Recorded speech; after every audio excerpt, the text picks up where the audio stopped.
Welcome to this forum for candidates running in the primary election for Washington's 6th Congressional District. This seat is for the United States Congress. Primary election is on August 6th.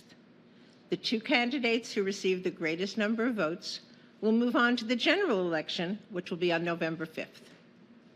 This being Washington, you'll receive your mail-in ballot and voter's guide a couple of weeks before each election. If you're not yet registered, you can register online at votewa.gov or the election departments or public libraries.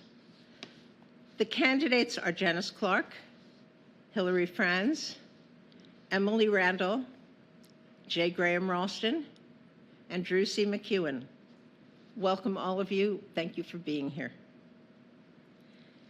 TV Tacoma is recording this in the Tacoma Council chambers. If you live in Tacoma, you can view this on TV Tacoma, otherwise on YouTube or tvtacoma.com. The 6th District covers the entire Olympic Peninsula and the Kitsap Peninsula and more. Clallam, Grays Harbor, Jefferson, Kitsap, and Mason counties, and a little bit of Pierce County, which happens to include almost all of Tacoma. I'm Liz Kernitz-Thurlow, moderating for the League of Women Voters of Tacoma-Pierce County. Terry Baker of the League is our timekeeper. Huge thanks to TV Tacoma for hosting this forum and to the candidates for being here. The League of Women Voters of Tacoma-Pierce County wishes to acknowledge that we gather on the ancestral lands of the Coast Salish peoples, surrounded by their traditional waters, in the shadow of Mount Tahoma. We actively seek inclusive and respectful partnerships that honor Indigenous cultures, histories, identities, and current realities. The candidates have all received ground rules, which include a maximum of 2 minutes for an opening statement, 1 minute for closing statements, stopping when time is up, sticking to the issues, being courteous to the other candidates, etc. Do you all agree? Yes. Thank you. All candidates will receive the same questions and have the same amount of time in which to answer them, and the order of answering will rotate. We will begin with opening statements. Maximum 2 minutes, please. Janis Clark. Good morning. I'm Janis Clark. I'm running for the United States House of Representatives, Congressional District Number 6, which covers the counties of Clallam, Jefferson, Grays Harbor, Mason, Kitsap, and part of Pierce County. I believe it's time to have courage. It's time to use creativity to mix things together that have never come before. It's time to have a common sense and common-centered approach to the solutions that we seek. Time to bring our youth voices to the center of the table to inform public policy. It's time for me to be your voice in Washington, D.C.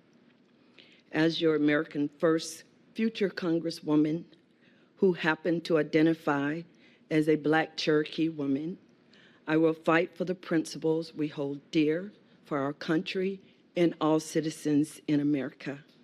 Together, we can build a stronger, more prosperous future in America.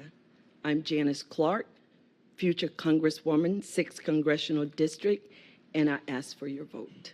Thank you. Thank you. Hilary Franz. Hi, I'm Hilary Franz, and I'm running for the 6th Congressional District seat. As I've traveled throughout this district, the question I get asked most is why? Why would you want to be in Congress? It seems to be a mess. Nothing seems to be getting done, and that's exactly why I'm running. Right now, more than ever, we have so many incredible threats that we're facing, starting with climate change, where every corner of the district, every corner of our state, and every corner of our nation is facing everything from catastrophic wildfires to dying forests to drought to sea level rise, and of course the heat that we're experiencing, which is our nation's deadliest natural disaster. I've been on the front lines responding every single day to a rapidly changing climate and transformed the way our state responds to wildfires, restored 700,000 acres of forest to health, helped address ocean acidification, and also our heat islands within our cities. And I'm ready to take that same leadership to Congress on day one so that we can make sure the planet we're leaving our children is as good as the one we were born into. We also see too many of our neighbors that are struggling to get by, struggling with the cost of housing, healthcare, childcare, wages that are not keeping up. I've worked throughout every corner of this district and the state, helping to, one, protect jobs, but also increase jobs with new technologies and clean energy in cross-laminated timber, mass timber, and our maritime industries. And I'm ready to lead on day one in growing and strengthening our economy so it works for everyone.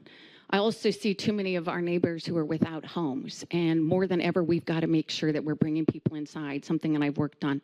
Lastly, I never thought that my children and their generation would have less rights, less reproductive rights, and access to health care. I marched in D.C. in college 30 plus years ago for rights that now we've lost. I will fight every day to get them back. Thank you. Emily Randall. Hi there. I'm Washington State Senator and Deputy Majority Leader Emily Randall. I grew up just across the bridge in Port Orchard in a working class union family. And when I was a young person, I didn't imagine myself in politics. But because I grew up in a family of veterans and public servants, not elected, but folks who were committed to building a community that was better and healthier and stronger for their neighbors, I knew that I wanted to be a part of giving back too. And so when Donald Trump was elected in 2016, I knew I had to do more than I was doing as a staff member at Planned Parenthood. And that is when I decided to run for office. I ran in 2018 in a race that no one thought we could win, to flip the Washington State Senate seat in the 26th district from red to blue. And we did it because community members, voters, volunteers cared about our future. And since we expanded the Democratic majority in the Washington State Senate, we have done incredible work together. We've passed some of the country's strongest climate policy, the greenest transportation package in Washington state history to decarbonize our ferries and invest in public transit. We've extended apprenticeship pathways and passed some of the strongest climate protections and strongest pathways into green jobs that our country has ever seen. We've stood strong against attacks on the LGBTQ community and strengthened abortion rights for everyone for everyone in Washington state and those who have to seek access to abortion care here in Washington. I've led on that work, and I'm excited to continue leading, to stand up against the extremist rhetoric and ensure that we have abortion protections nationwide, that we have affordable health care, and that we have a future that's better and brighter for all of us. Thank you. Graham Ralston, please. Thank you. Hello, my name is Graham Ralston, and I'm running for the 6th District of Congress in Washington State. My connection to this district goes back 5 generations to my great-great-grandfather, who was the first judge of Clallam County. My own story also begins in Port Angeles, where I grew up, and where I sold firewood out of the back of my pickup truck as a young entrepreneur before going on to be a wildland firefighter the summer after high school, and then continuing to University of Washington and law school here at Seattle University School of Law, which after law school, I quickly became the youngest senior executive at the U.S. Department of Transportation, running a national small business program and civil rights program. And after my time in Washington, D.C., I returned back to Port Angeles, where as an attorney and a CPA, I started a law practice doing estate planning and supporting small businesses. It was only shortly after that COVID hit all of us. And during this time, I provided pro bono services to our small businesses, helping them to achieve over $20 million in economic relief through the Paycheck Protection Program and Employee Retention Credit Program. I'm deeply committed to the community and the people that we serve. And my candidacy here is about common sense and is focused on bipartisan issues, things like balancing the budget, jobs in the economy, healthcare, housing, And my goal is running as an independent is to think about how we can bring both parties together, not score points against one another, that we're all community members together, we're all neighbors. And I hope that you see my position today and how I address these questions is all about common sense and a fair and balanced approach.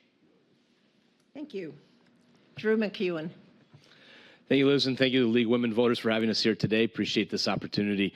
State Senator Drew MacEwen. I have the privilege and the honor to represent the 35th District, which is inside the 6th Congressional District. My background, I came out here via the Navy in the early 90s, served in the submarine force, and did serve for 6 years and got out and went into the business world and have a company that's been in business for 23 years, and I'm very proud of that and having that track record there. In 2012, folks in the business community asked me to run for the State House of Representatives, and I did, and ended up winning that election, a seat that hadn't been held by Republicans since 1932. We went on and served for the next 10 years in the House and served in leadership positions and was key on a number of budget issues throughout that tenure. And in 2022, transitioned over to the Senate where I presently serve. The issues before us today are huge. And as you continue to travel around this district, the biggest things that I continue to hear time and again are, one, the economy. It is not working for the vast majority of working families in this district and across the nation. Inflation has eroded family savings, credit card debt is spiking, hardship withdrawals from 401ks are on the rise. This economy is not working for the vast majority of Americans, and we've got to change that. We need to reform immigration.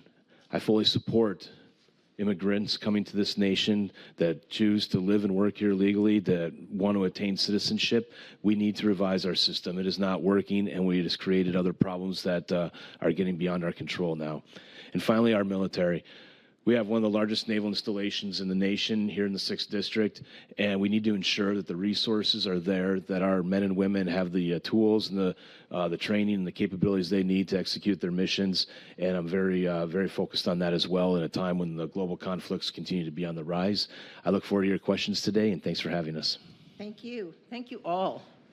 As the order of answering will rotate, Hilary Franz will answer the first question first. Unless I specify otherwise, you have up to 90 seconds to answer each question, and you don't have to use it all. There are no incumbents in this race, so whichever two of you make it through the primary, and whoever gets elected will be taking on a whole new job. Why you? What are your biggest plans, hopes, and abilities? Hilary Franz, please. Thank you. Yes.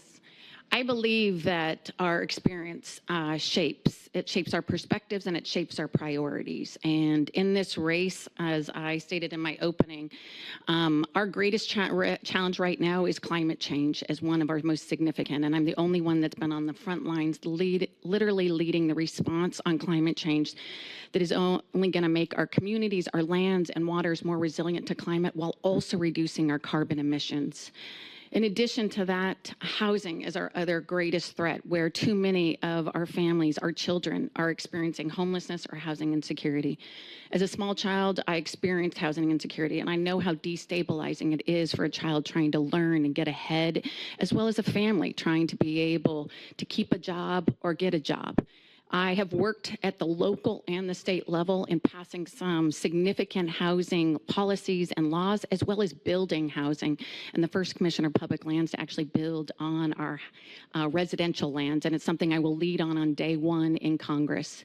In addition to that, as a mother of 3 boys, I know how hard it is to find childcare. And at the same time that I was raising 3 boys, I also cared for my father for over 13 years with dementia. 8 of those in our home, and know how hard it is to find elder care.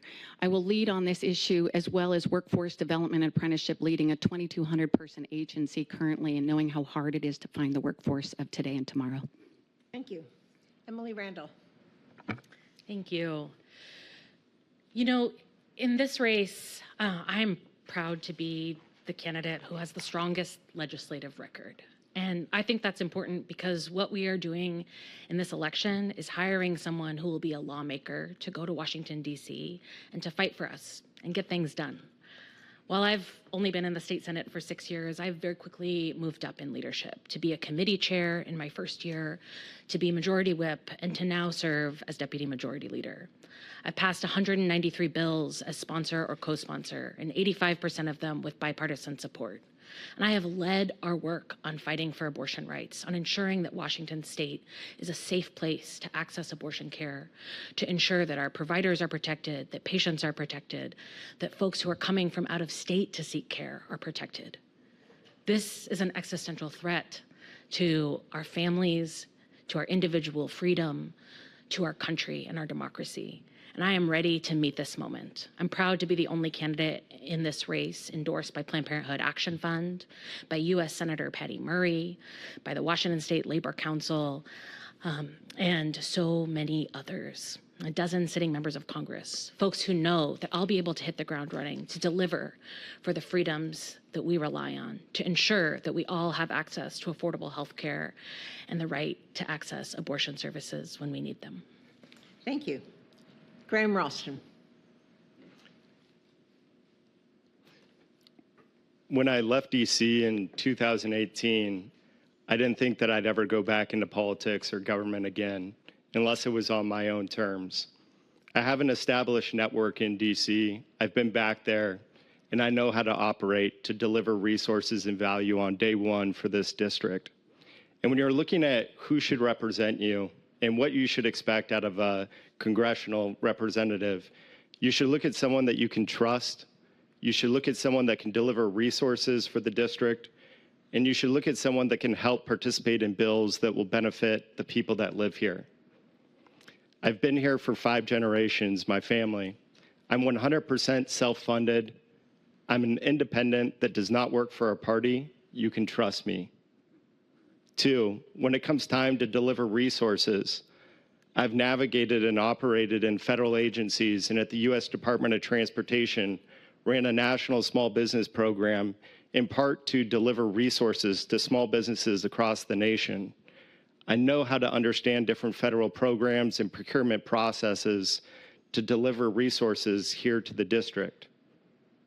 And on understanding bills, starting new programs at the U.S. Department of Transportation, working with members of Congress, working with members of the White House to create new programs that benefit people across the country.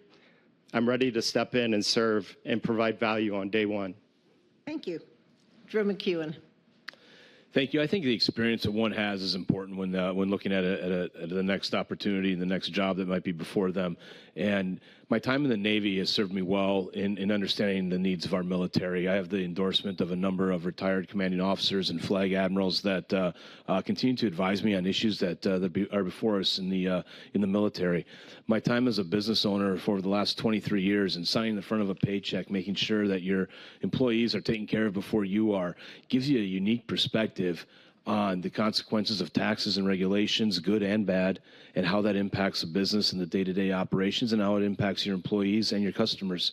Those are vital to understanding the role in Congress. And finally, the last 12 years in the legislature, I've had to serve in the minority. 100% of my bills have been bipartisan. They have to be. We need less divisiveness in this nation. And I have always believed that we are stronger when we start from a place where we agree and work on those issues and move forward. I'll take that same attitude that I've had in Olympia. I'll take that to Washington, D.C., and look for those partnerships, regardless of party, regardless of chamber, where we have that agreement and we can be moving forward on those issues. There is a lot that we can solve before we even get to where the real contentious disagreements are. Let's work on the things where we already agree. Thank you. Thank you. Janis Clark. Why not me? My millionaire, multi-millionaire mentors say to me, your why should be strong enough to make you cry. As the founder, visionary, president, and also a client of Safe Homes Incorporated, it's international now, I am the only candidate who have served 30 plus years combined regular Army, Washington Army National Guard, reserves. And many may not know that the 5 branches of these services is under the United States Military Department, which is federal: Army, Navy, Air Force, Marines, and Coast Guard. We were told to watch me, and I have watched, and now I'm terrified. There's veterans calling every day to my agency because they are crying as well.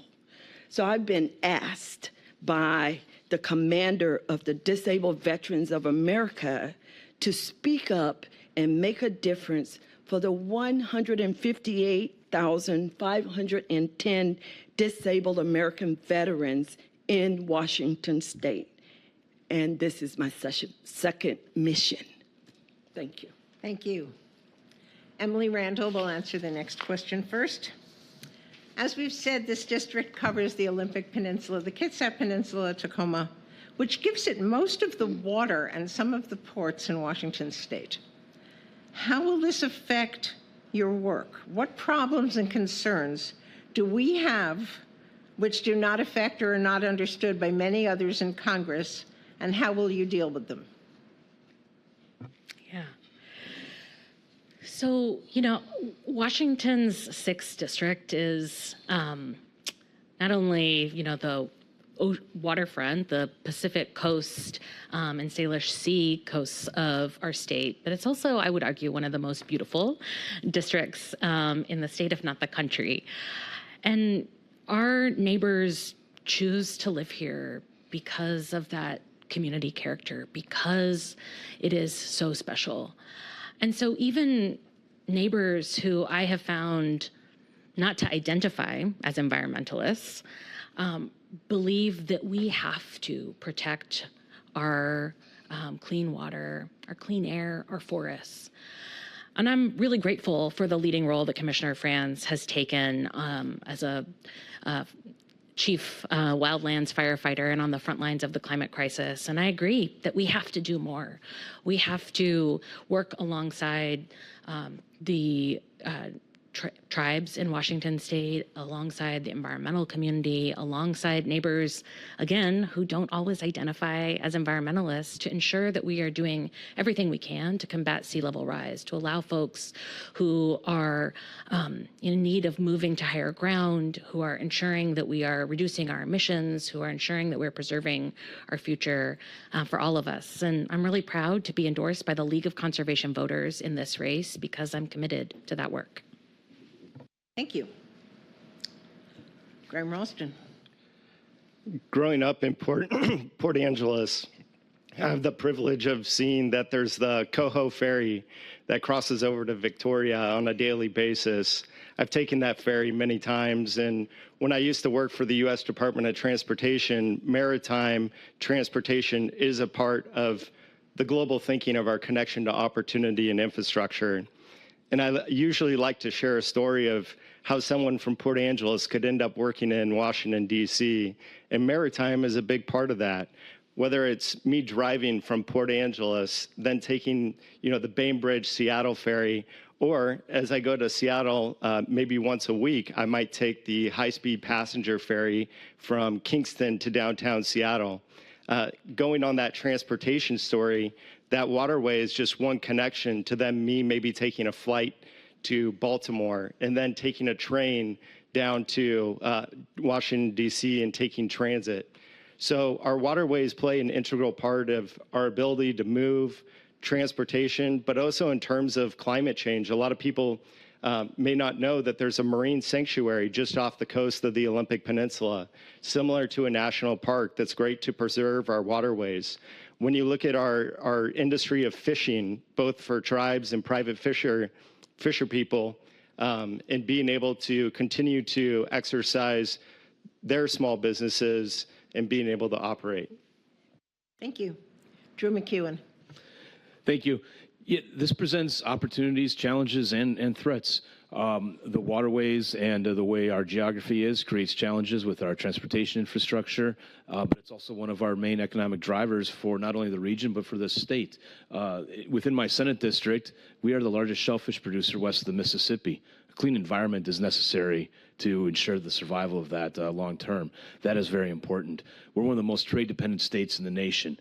Freedom of the seas and a strong military are necessary for that. We've got to be making the investments in our military shipyards and personnel to ensure we can maintain that. And at the same time, making sure that we're making the proper investments in our civilian shipyards to be able to maintain our strong status as a trade state. Those are all very vital. And we're going to need to have those conversations and how we make that happen. We're losing ground to a number of foreign nations in those areas, and we've got to make that up, and we've got to do it quickly. We've also got to look at our ferry system, one of the largest in the world, and also going back to our shipping. We have a serious shortage of pilots, not the airline pilots, although we do have a shortage there, but your seagoing pilots that guide ships in, both civilian and military, because they know the waterways.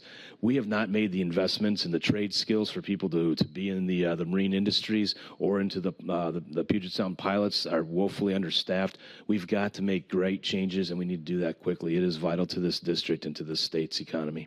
Thank you. Janis Clark. Thank you. Ports, very strategic locations. It is where the imports and exports of a city or counties or states, and I believe if it has not changed, the Port of Tacoma is the second largest on this side of the Mississippi, but there is memorandums of agreements, and there is, with the Port of Seattle, the Port of Tacoma, they work in concert together. And as a transportation officer, my branch, transportation, it was waterborne. So I had the distinct pleasure when it was an asset in the Washington Army National Guard to serve as the headquarters commander and along all the waterways and along the way to do logistics over the shores operations and to train my soldiers and the officers, even though they're many of were higher ranked than I, but as their commander, to lead us to accomplish the mission. So whether it was tugboats, whether it was landing craft mechanized, LCMs, or landing craft utilities, LCU, or floating maintenance machine shop, approximately 210 feet. I have demonstrated and have that experience through going through Fort Eustis, Virginia as an officer basic, officer advanced, and then having commanded 3 separate companies. So it's very important, our ports and waterways, extremely. Thank you. Thank you. Hilary Franz. Thank you. As the Commissioner of Public Lands for the last 8 years, I have had the great honor of managing and stewarding all 2.6 million acres of aquatic lands on our coasts and our shorelines throughout all the 6th District. I've also had the great opportunity of managing 1 million acres of agriculture, being the largest wheat producer and one of the largest apple and orchard producers.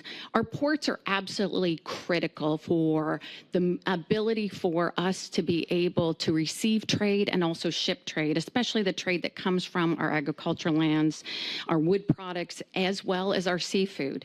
The greatest challenges that our ports are facing currently and our waterways is, one, sea level rise and earthquake and tsunami risk. Our coast right now, the great threat of an earthquake will be the deadliest natural disaster in American history. As the head of a DNR, I oversee Washington State Geology, where we have, under my leadership, mapped all of the geological hazards along the coastline, as well as the infrastructure improvements that are necessary and the ability for people to move in and out safely. In addition, we also see ocean acidification that is decimating our salmon and our shellfish, which are critical not only for our environment, but also for our economy. I've been leading the effort on making sure that we are actually expanding and investing in facilities that are going to help protect our environment, as well as workforce development, as we see. And that's why I'm honored to have over 17 tribes endorsement and over 42 labor organizations. Thank you. Graham Ralston answers this one first. Washington State and this district serve many current and former members of the military. How will this affect what you hope to accomplish in Congress? When I think about how we serve our veterans best, I think about some of the programs that I worked on at the U.S. Department of Transportation, where there's goals to make sure that our veterans are able to participate on government contracts. So I think, one, making sure that we're connecting veterans that live here in this district to opportunities and jobs, not only through the federal government, in their own small business, in their own capacity, but as those federal dollars trickle down to the state levels and other grantees, that those veterans are making sure that there's procurement goals on all those different opportunities. In addition to business opportunities, I think we need to be looking at mentor training programs and how do we acclimate our veterans when they come back from overseas that make sure that they're not only supported with new pathways for opportunities and jobs, but making sure that they're supported by a community as a whole in how we're coming together. I think about Veterans for Foreign War Halls and how we can better connect local community members to those that have returned from overseas to make sure that it's a community-wide effort and not just a politically led effort to benefit our veterans. Thank you. Drew MacEwen.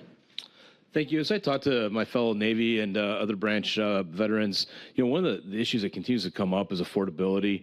And especially with our retirees, the Department of Defense made a horrible decision a couple of years ago in consolidation with of medical facilities that were accessible by retirees retirees from the military. One of those is the Naval Hospital in Bremerton. The ability for access to that has been drastically cut. There's not enough primary care providers in the region. Those are things that need to be corrected. And it's gotten more expensive on the healthcare front for those that gave up 20 or more years of their life in service to our nation. The same benefits that were there just a decade ago do not exist on the medical front, and we've got to fix that. I'd also like to reform the GI Bill to allow for more trade skills to be utilized in that program, but also to be able to access the GI Bill for things such as down payment or first-time homebuyer assistance. It's a little bit of taking a different approach with the GI Bill, but if we want some of our nation's very best to stay in this region, we've got to give them the opportunities to be able to stay here, and our cost of housing is unattainable for many, and many end up leaving if they were from somewhere else originally. Those are key, and ultimately it comes back though to the economy and having a strong economy that works so that they do have the opportunities to stay here. And I'd also like to improve on our transition program for those exiting their military service, that there's a more streamlined process to be able to be hired to be a civilian worker in any of our installations. Right now it's rather convoluted, and that needs to be improved. Thank you. Thank you. Janis Clark. Thank you. As I stated in my introduction, not only am I the president, but I'm also a client. I am a woman veteran. And what are we doing today? My 30 years of envisioning, but certainly 29 years of boots on the ground with safehomesinternational.org, we have established 2 distinct divisions. There's a total of 3. But what's important to this question is Women Veterans Division to help meet the unmet needs and sometimes unique challenges that women face. And they have families, they have children, they also may have spouses. So it is untapped, realized helps that anyone could bring to help women veterans and their families. We have a Military Wellness Initiative Network division. That division helps active duty, National Guard, reservists, veterans, and their families integrate into the community at large. A soft handoff division to have a one-stop shop. Someone tried it earlier. They didn't do as well. It was called Rally Point 6, where you would have a soft handoff to all of the community base that cares about this issue. Well, now we can recreate that and have the proper infrastructure and the people who have served, because we can tell best what we're in need of and how best to go about it. Thank you. Thank you. Hilary Franz. Thank you. I believe fully that we must be taking care of the men and women who put their lives on the line to protect us. They protect our democracy, they protect our freedoms and rights and our safety. And I've had the greatest honor in the last 8 years being able to work with the Army, the Navy, the National Guard, and the Coast Guard in ensuring the protection and safety of our state and our communities. First, we must make sure that we're investing in our military bases and our facilities. I understand the importance components of the shipyard infrastructure optimization program and making sure we are following through on the safety and security of that facility, and also the thousands of men and women who work there, addressing the risks of the geological risks that I pointed out in my earlier answer. We also must continue our focus and commitment to completing this project as well as others, and we also have a responsibility to be taking care of our military families. First, we should ensure that we have adequate housing for our military now, but also for our veterans. The homelessness crisis that is facing our veterans is appalling, given they have put their lives on the line for us every single day. We also must be able to make sure we're investing in their ability to get work. I have developed a workforce and apprenticeship program. We are actually hiring veterans and being able to help them actually do work in our forests and on our agricultural lands and our aquatic lands. And we also must make opportunities for spouses to be able to find work here so families can stay here. Thank you. Emily Randall. Thank you. You know, growing up in Kitsap County, in a family of veterans and a community of neighbors, active duty and veterans, and civil servants at the Department of Defense, I was really proud to have the chance to represent this district for the last 6 years, to fight for the issues that matter most to our neighbors who have served our country so bravely. What I hear over and over from them are needs to access mental health. And so I've worked alongside veterans and the Department of Defense to ensure that we are creating more pathways, both for training of former veterans, but also for all service providers, so that folks can access on and off base mental health care. I hear about housing, and I've worked hand in hand with the Department of Veterans Affairs on the transitional housing program for veterans at Ralston Veterans Home to ensure that more people have access to stable and supportive housing. I hear about education needs and have been so proud to pass policy to ensure that when families get their orders to transfer, that they're able to enroll their kids in public school as soon as they get those orders, and that more folks have access to the education waivers that they need to seek education and opportunity. I hear about childcare access. I hear about reproductive health. I hear about healthcare costs, and I have been fighting alongside our neighbors in the military and our veterans, and I will continue to do so to ensure that all of our neighbors have what they need. Thank you. Drew MacEwen will be first. Washington and this district have many active and powerful Native American tribes. Will this affect your agenda in Congress, and how? Well, I'm proud to have worked alongside our tribes on a number of issues through the years that have been in the state legislature, and yes, they are very important to the region, to the state, and to the nation. And just as I've done the last 12 years in Olympia, I'll seek their input on issues that affect all of us, and ones obviously that specifically affect them, and that does shape. They are our neighbors, they are our constituents, and their voices are very important to the overall process. So. Just like I said, as I've done for the past 12 years, I'm happy to have those open channels of communications, and I'm proud to have had their support through the years in the state legislature, and look forward to continuing that. Thank you. Janis Clark. Thank you. Native American tribes identify Black Cherokee Nation, the Eastern Band from the great state of South Carolina. It was our cardinal. I say if you've been in Congress for at least 30 years, you get that title. Our retired, highly respected and honored Congressman Norm Dix, that was very instrumental in ensuring that, at least starting with Puyallup Tribe of Nations, there was big, huge battles, but at the end of the day, the tribes have started to recover their lands and build casinos and hotels to be able to support their own people. What it did for the Puyallup tribe of Indians, it opened up for the other 26 or 25 approximately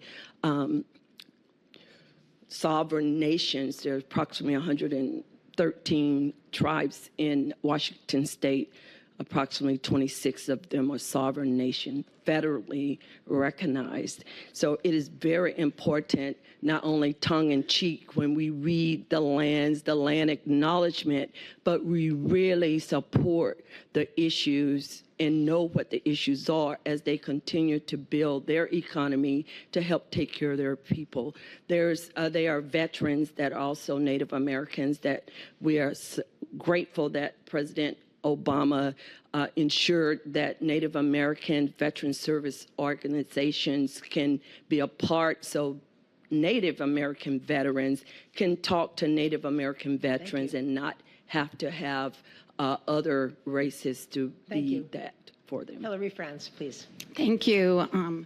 And in my work over the last 25 plus years, I have always worked side by side with tribes, either representing them as an attorney, as a local government official, or now, obviously, in the last 8 years, I've worked very, very closely with tribes. One, to respect tribal treaty rights. They have been my mentor. They have been my inspiration. They have also taught me much of how we manage and steward our lands. I am honored that I have been able to lead the effort in responding to wildfires on Yakima Nation and Colville Nation and Spokane Tribe to actually reduce our fires and the acres burned, keeping 95% of our fires below 10 acres. I worked with them in restoring the health of our forests so we can reduce these catastrophic fires that have been decimating their lands and waters. I also have been able to actually put in the most amount of protections on our aquatic lands, first being the first state agency to actually remove all of our culverts and fish passage barriers so salmon can be coming home and we respect their treaty rights, put in the largest aquatic conservation easement in the world. And in addition to that, I've worked closely with them in helping address our mental health and addiction crisis. They have been leading our state in this area. I am honored that I put in place the first ever government-to-government consultation at the Department of Natural Resources, and I will continue to lead that same way of looking to tribes for the knowledge, the inspiration, and experience, and I'm honored to have 17 tribes, the most of anyone in this race, in their endorsement. Thank you. Emily Randall. Thank you. As the chair of the Higher Education and Workforce Development Committee for 5 years, I was really proud to work side by side with Native American students and tribal leaders to ensure that we have the opportunity to expand education for tribal citizens in Washington state. It's one of the lowest demographics to receive higher education access, and it has meant that our state and our economy has been robbed of the resources that we need in order to flourish and in order for everyone to have the opportunity that they deserve. I've also been really proud to work alongside our tribal leaders to secure funding for multiple medical education sites at University of Washington and WSU that specialize in tribal medicine, to have worked alongside the Suquamish tribe to add necessary and additional consultation language to transportation projects like the Gorst Project to ensure that we go above and beyond our treaty obligations. I've been proud to work alongside the Squaxin Island tribe when they were facing challenges from the Department of Natural Resources to remediate a fish passage barrier. I worked to secure capital funds to bring DNR to the table and to ensure that we were able to meet our treaty obligations to the Squaxin Island tribe. Proud to have the endorsement of the Jamestown Sklallam tribe and so many tribal elders and leaders, and am committed to working alongside these community leaders to ensure a brighter future for all of us. Thank you. Graham Ralston, please. Growing up in Port Angeles, I just had a great memory that came back across my mind, which was in elementary school. I was very fortunate to have other members of Native American communities come in and teach us about their culture. I'll never forget, creating my own dream weaver or button blankets and understanding some of the cultural heritage that was important to those tribes and what they taught us. And I think then growing up in a community, it was always then having a greater appreciation for friends and neighbors that were a part of those tribes. And I think it's always important to seek input and to understand and learn on what's important, and having a mindset of abundance that the more we work together, the more we all benefit together. And I think if we take that approach, I look An example, Field Hall is a great new center that was put up in Port Angeles for arts, entertainment, bringing community together.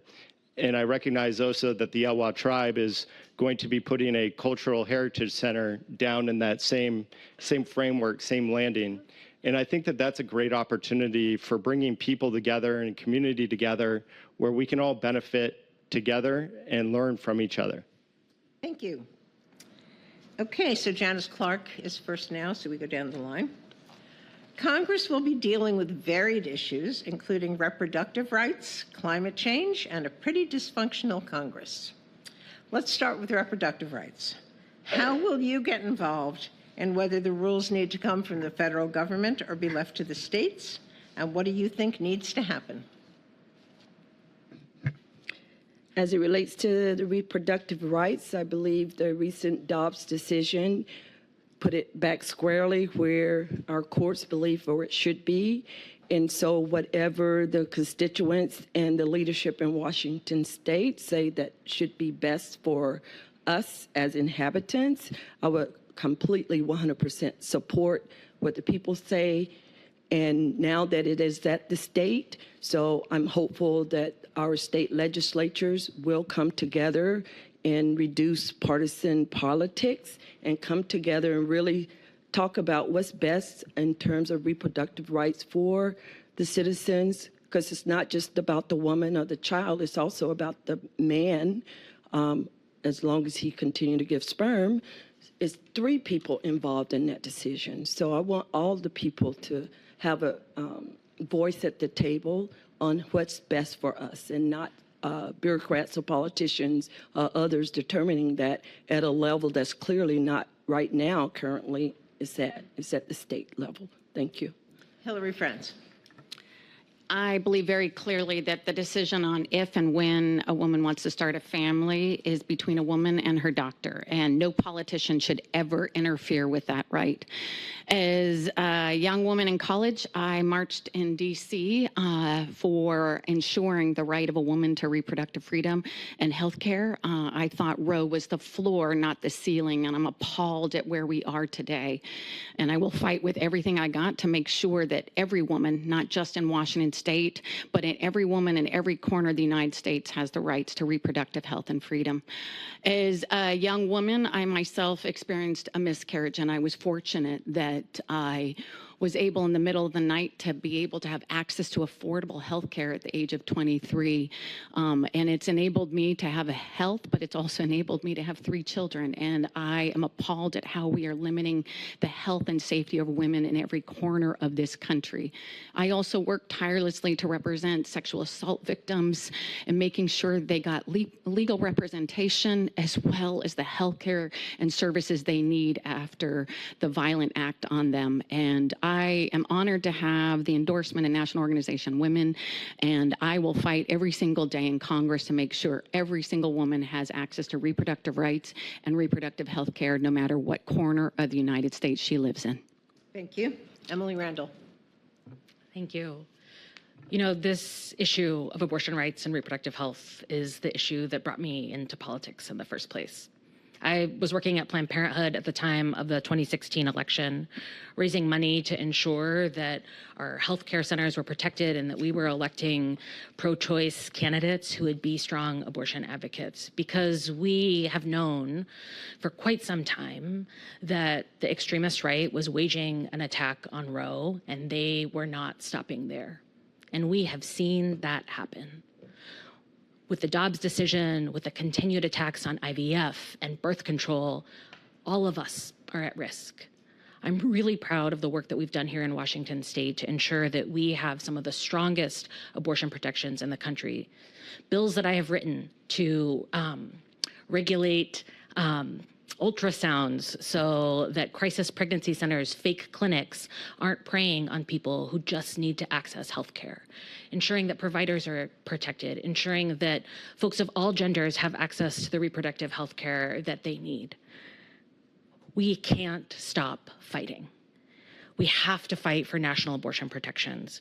We have to fight to provide important regulations to the Supreme Court, ethics requirements, adding seats, ensuring that we won't continue to go backwards. We have to end the Hyde Amendment so that Medicaid patients can have access to federal funding for abortion care. And we have to keep fighting so that everyone can make the decisions that are right for them, their bodies, and their futures. Thank you.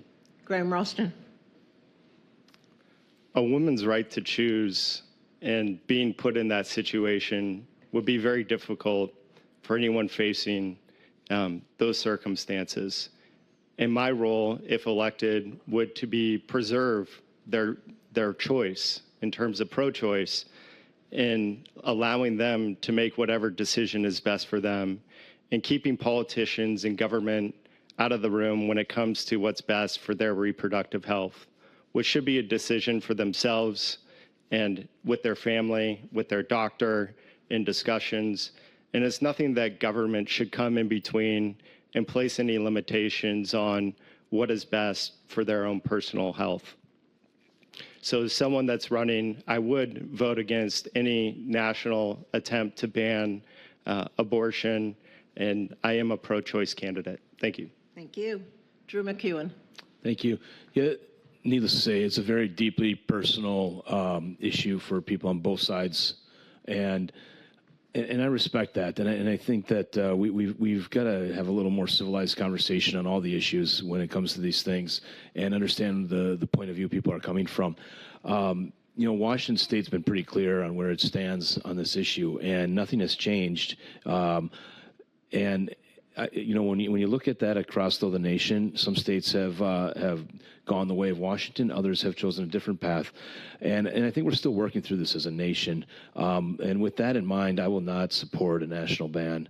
And in fact, I think we need to ensure that women that are the victims of rape, incest, or that are in a situation where their life is on the line, we need to ensure that they have the access that they need in those unfortunate circumstances. Thank you. Thank you. Hilary Franz will be first. In case you haven't noticed, these candidates have a minute and a half, and they take it. They use it. They're really good at doing it and stopping. We're going to keep the timer at a minute and a half, but I'm going to ask you, if possible, to stop earlier. Stop at about a minute if you can, so we can get in a couple more questions. But you still have the minute and a half if you need it. Let's see how they do on this one. Okay. Global warming, climate change. What can Congress do? What should Congress do? And how would you like to be involved? Hilary. Yes, thank you. Like I said earlier, this is the #1 threat that we face as a nation, we face as a world, frankly. Congress can do an enormous amount. I'm the only one in this race who's literally been on the front lines every single day. First, we have got to be investing in wildfire response. We have got to be making sure we get on top of these fires quickly and we put them out and contain them, so that we save lives, we save our fish and wildlife habitat in our forest. We also have to be restoring the health of our forest in every corner of the state, especially on our federal lands, but also most of our federal lands across the country. We have too many of our forests that are dying due to drought, disease, insect infestation. I have led the largest investment and plan in restoring the health of federal lands as well as state and private lands, restoring 700,000 acres of forest. And in doing that, not only am I healing the environment, but I'm putting people to work and giving them great jobs. In addition, we have to be reforesting. We have too many areas, 4 million acres alone in the state, that have burned as a result of wildfires. We have got to be reforesting our forest as fast as possible, because our trees are the lungs of our earth and they are one of our biggest carbon sequestration. And we have to do it in our urban areas. I've set a goal to be the first state in the nation to achieve true tree equity in every single neighborhood, so we can cool our neighborhoods, but also continue to sequester carbon. And transportation is our largest greenhouse gas emissions. We have got to address our land use planning so more people live close to their work and electrify our grid. Thank you. Emily Randall. Thank you. I'm particularly proud, I'm going to sound like a broken record, of Washington's track record in leading on climate policy. We have some of the strongest climate protections in the country. because we have a strong Democratic majority that has really focused on preserving our planet and our future. We've passed the Climate Commitment Act to ensure that we are incentivizing lowering emissions from our biggest polluters. We've passed the low carbon fuel standard. We've passed policy to ease the siting of clean energy projects. And we passed the Move Ahead Washington Transportation Infrastructure Package. And as one of the lead negotiators on that package, I'm particularly proud of our work to electrify our ferries, to decarbonize those big parts of our marine highways, to ensure that we are preserving our air and water for generations to come. We have to keep doing more. And one of the things that I'm also really proud of is my work as a chair of the Higher Education and Workforce Development Committee, because we know that we've got a lot of good technology now, but that we have to keep innovating in order to save our planet and our future. And it's in the labs and classrooms of our community and technical colleges and our research institutions where some of these solutions are going to be created. They're being discovered right now by students and faculty. And I am so excited to continue pushing forward to protect our planet for not only our children, but our grandchildren's grandchildren. It's not working so far. Graham Ralston, please. Many of us live in the six because of the beauty that's around us. And like many other people, I hope to preserve the environment that we all enjoy so much. I've seen firsthand the destruction of climate change as a wildland firefighter the summer after high school. I think my approach would be drastically different if I was elected in Congress, meaning that I think it's difficult to say that we should cut all types of fossil fuels. That really places the burden on working families when so many of us up here are talking about supporting our working families, those that are struggling with inflation, buying gas and food. And I think what we need to do is not necessarily raise new taxes, but shift the burden onto those greatest polluters and tax those people and be more creative with who's bearing the burden of fighting climate change. So that would be my top priority in addressing climate change in D.C. Thank you. Drew MacEwen. Thank you. There's a number of things that we're not going to get to in a minute and a half, much less a minute. But when we look at it at the federal level, first and foremost, if we want to be serious about this, then let's stop having most favored trade status with nations that are some of the world's largest polluters. We continue to push policies down the throats of working families and wonder why they're not making it. But yet we give most favored trade status to nations that continue to pollute our earth. That is unacceptable. The federal government has failed woefully in the management of federal forest lands. That needs to change. That is a big part of it as well. When we look at our waterways, one of the biggest things that we can do to improve there is wastewater management, and that has been woefully underperformed in the area, especially in the Seattle metro area. If you want to be serious about it, let's look at some of those causes. And when it comes to energy, I say do it all. There's not one perfect source that's going to solve the issues before us. We can't cut off what is supplying us now. That's a big part of our economy. But we also can't be critical of any new form that comes along. We've got to allow for technology to advance and have those new ways of doing it and do a better job in streamlining our transmission siting and our energy facilities. And we have to embrace all forms of energy if we want to be serious about a cleaner and more efficient system. Thanks. Thank you. Janis Clark. Thank you. I'm still there where we cannot legislate our way out of the messes that we are in. Wonderful people have went before us and testified in the halls of Congress, and yet we are still grappling with the same questions and ideologies. So if a family is dysfunctional, which it has been characterized that way, by me being there in my dysfunctional family, I can bring a different perspective to the table to build consensus across the aisles, to lock the doors, order in food and beverages, and not allow anyone to leave the room until we have a consensus that when we walk out this room, just like a commander would when my boss says, Captain, we're going to do it this way. Yes, sir, 3 bags full. So we lock the doors, ordering the food. No one gets to go home until both sides have come to a consensus and a community-centered approach that's driven by common sense. Thank you. Thank you. I'm going to try to sneak in 2 more questions, so please try to answer them quickly. And for this one, and Emily Randall's first, you're going to get your choice because I want to talk about both. So you can either talk about homelessness or gun violence. Go.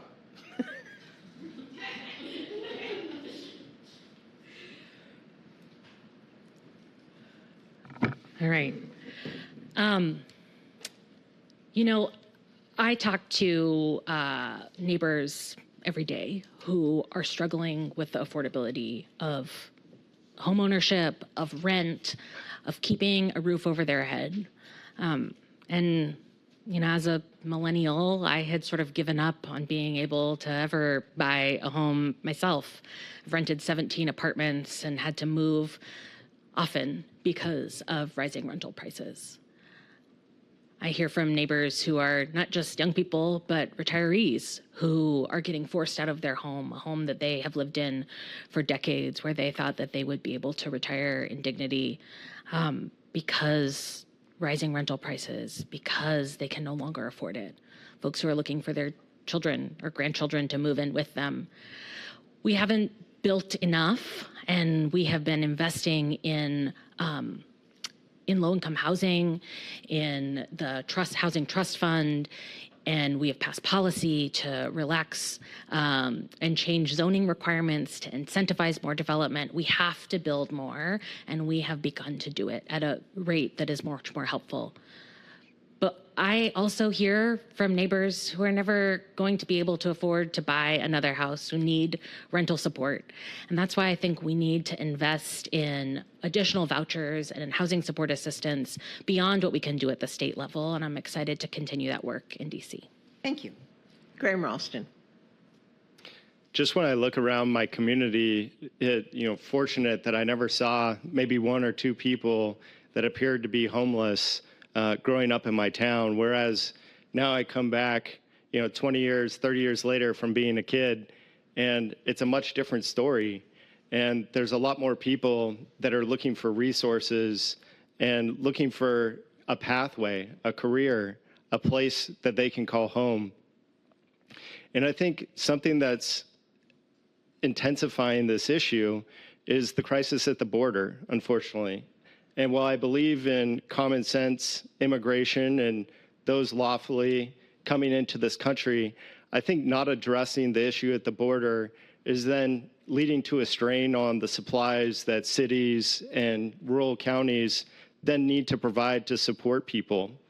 And I'm concerned about people in the community, and I'd like to see more investments in housing, balancing our budgets so that people can afford both food and don't need to make a choice between daily necessities and living and a place to live. Thank you. Drew MacEwen. Thank you. I find it a little ironic when we look across the political landscape today in Washington that many that are running for office claim to have the solutions for the problems they created. And this transcends a number of different campaigns. Let's look what's caused the high price of housing.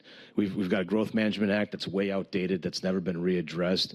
We've got the Shoreline Management Act that has hindered development in a lot of rural areas. We've twice in the last few years made dramatic changes to the energy code that has cost upwards of $50,000 to $60,000 in additional cost on new home construction. We've added an excise tax here and a regulation here and a fee there, and we continue to wonder, why is it so expensive?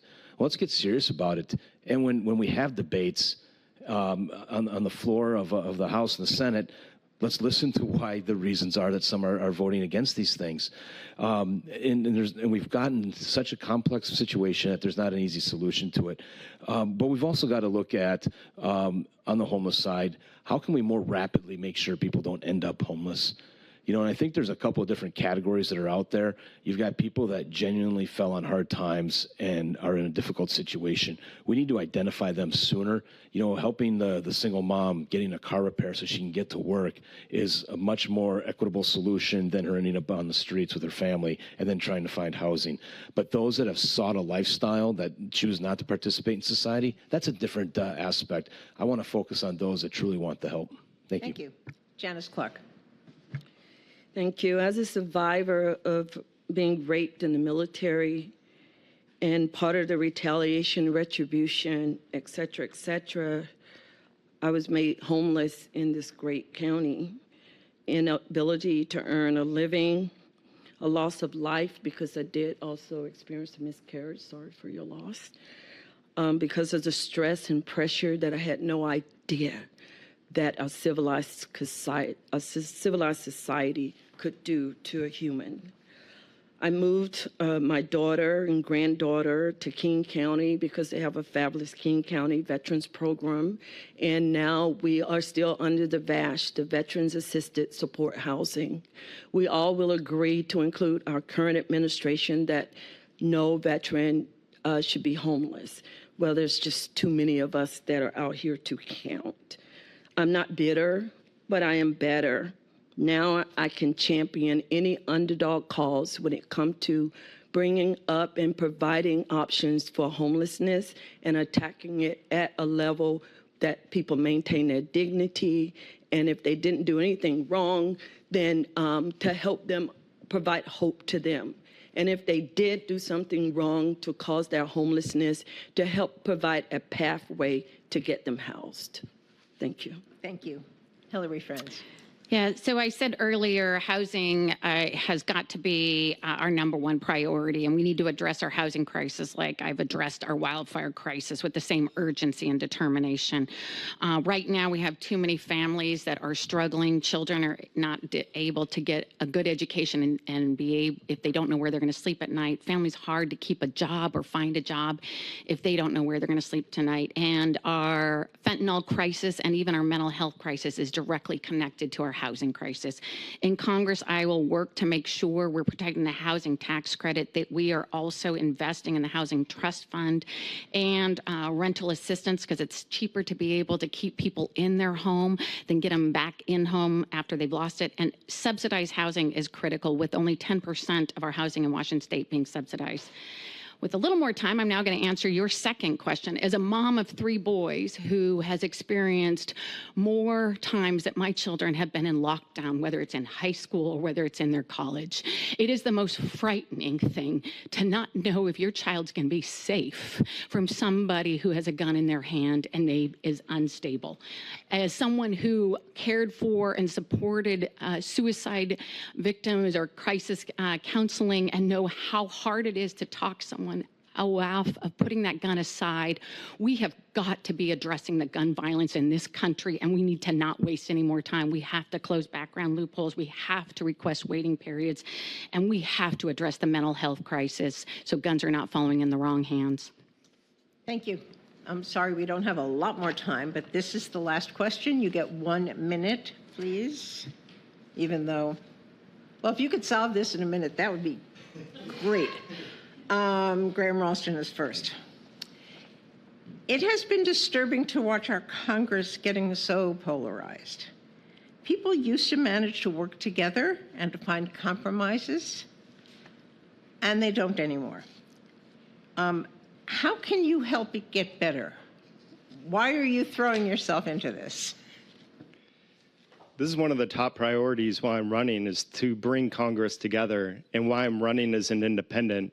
And I hope that people can see that I'm not trying to score political points against one party or another, that my campaign slogan is people over party.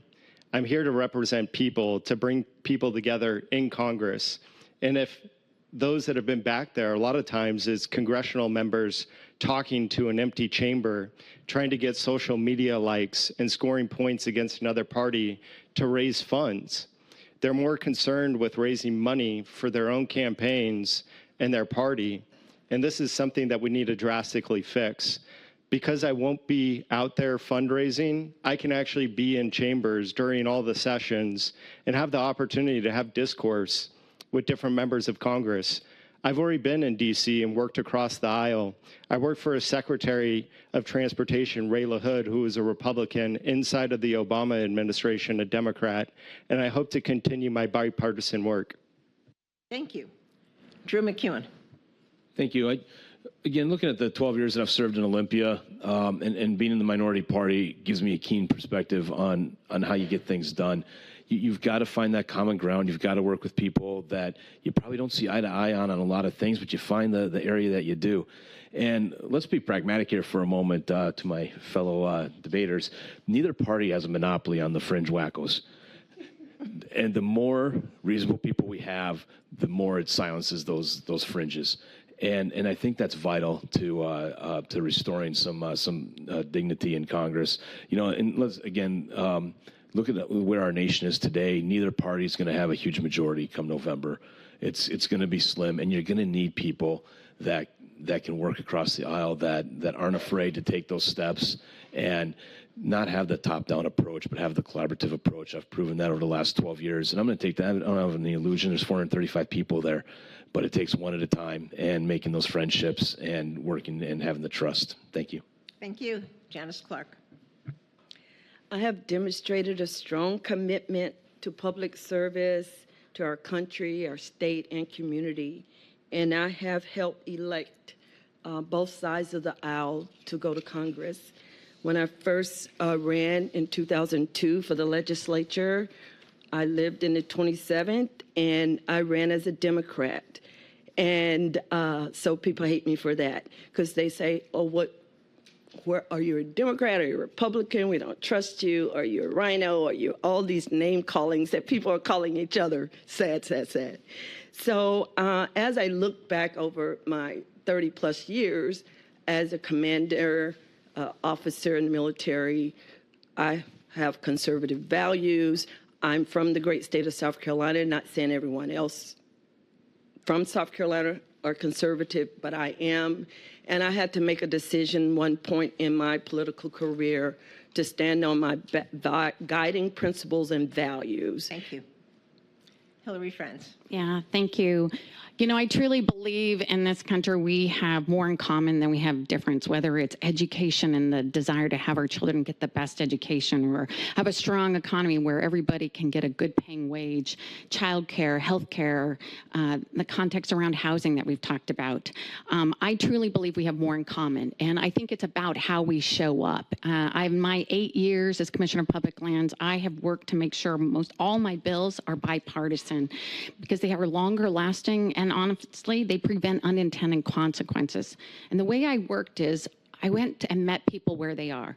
I listened to understand what their greatest challenges are, not based on their party or based on where they live, but based on what their challenges are in that landscape, in that community.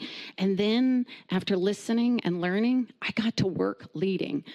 I honestly believe that we all, especially our leaders, need to show up like our firefighters. Every single day, my firefighters put their lives on the line. They never ask if you're rich or poor, black or white, Republican and Democrat. They save lives, putting their lives on the line. Thank you.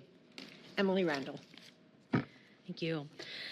As one of only 2 members of the Washington State Senate who represents a split district, a district that represents both, or that elects both Republicans and Democrats to the legislature, it has been really important to me to be bipartisan, to listen to all of my neighbors, to ensure that they feel like they have someone who will show up for them and engage with them, who will set partisanship aside when necessary to pass policy that puts people first, that makes our lives better.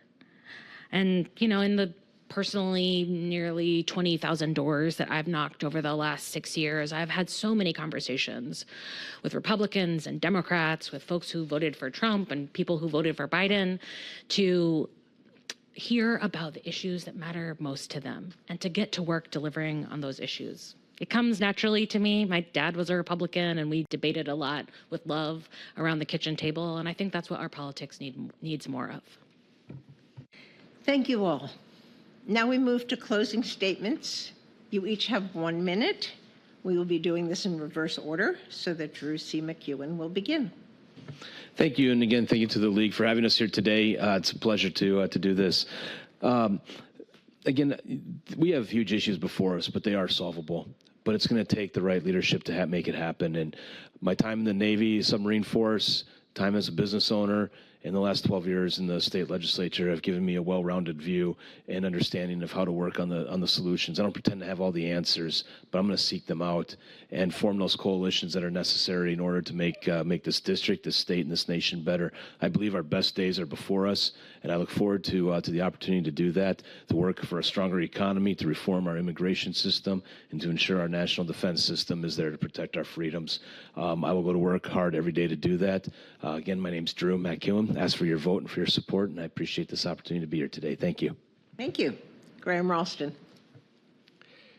70% of voters are unhappy with our current presidential choices. How do we get there? And sometimes we address questions today, but sometimes it's the questions that aren't asked. And I'm excited, I'm happy I'm here today to speak with you about this issue, which, unlike Washington State, many other states have closed primaries, where maybe only 24 or 25% of registered Democrats or Republicans get a choice in making a selection for a president, where the majority of us as independents are left out of this process. This weakens our ability to vote. This weakens our ability to exercise free speech, and this weakens our democracy.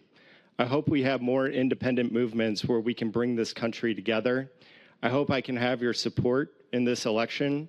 I hope that we can address these issues of voter inequity. Thank you for having me here today. Thank you. Emily Randall. Thank you. You know, I am really proud to be running in the district that I grew up in, the district my parents grew up in, the district that I've represented 20% of over these last 6 years, to be the 6th Congressional District's next member of Congress. I'm proud to do this work because I am inspired every day by my neighbors who are committed to building a stronger future. And I don't want to be their voice. I want to bring their voices with me to ensure that they have someone who will fight alongside them to build the future that we deserve, one where we protect abortion rights, where we lower the cost of healthcare, where we expand access to education and ensure that everyone has the tools that they need to build the future that they dream of. I'm proud in this race to have earned the support of U.S. Senator Patty Murray, a dozen members of Congress, the Washington State Labor Council and the Federation of State Employees and the Washington Public Employees Association, the National Education Association, and by 4,500 grassroots donors. Thank you. Hilary Franz. Thank you. Yes, this district is definitely home for me. My grandparents came to this district in 1938, where they were able to create opportunity for my father and also for my sister and I. I raised my 3 boys in Kitsap County on a small farm, and it's also where I first stepped into public service as a local government official. And I've spent the last 12 years actually working, especially the last 8, in every single corner of this district and helping actually protect our environment, help grow jobs, and also save critical jobs, being able to create housing to make sure more people can come in from outside, and also securing significant funding for education. I am honored to be endorsed by the most amount of local and state and federal leaders from within this district, including Congressman Derek Kilmer, former Congressman Norm Dix, local and state leaders from mayors of Aberdeen and Tacoma and Paulsbo, as well as over 17 tribes and the critical labor organizations within this district that are actually helping build the houses and the energy and the food and production we need. Thank you. Janis Clark. Here's what I heard. Incredible climate change threats, growing and strengthening our economy. A motto of the Transportation Corps: nothing happens until something moves. Let's get to work. Meeting the needs of veterans. Nothing for us without us. Natives are first. This is First Nation, their lands. reproductive rights are important for all involved. And I too believe it is a decision, a private decision between whoever the parents are talking to about their healthcare needs. Here's what I know. If we keep doing the same thing over and over again, we're going to get the same results. Together, we can build a community that is economically strong, where we celebrate and provide opportunities for all. I humbly ask for your vote. I'm Janis Clark. Thank you. Thank you all for being here and answering our questions. The primary election is on August 6th. You should receive your ballots in mid-July. If you do not receive your ballot, contact your elections department. If you're not yet a registered voter, you may register at votewa.gov, that's votewa.gov, at your election department or at public libraries. Information about candidates is in your voters' pamphlets at vote411.org, as well as on candidates' websites. The two candidates receiving the greatest number of votes will move on to the general election. The candidates for Congressional District 6 are Drew C. MacEwen, J. Graham Ralston, Emily Randall, Hilary Franz, and Janis Clark. On behalf of the League of Women Voters, I wish to thank the candidates, Terry Baker, the timekeeper, and TV Tacoma for recording and distributing this forum. Election Day is Tuesday, August 6th. Don't forget to vote. Thank you.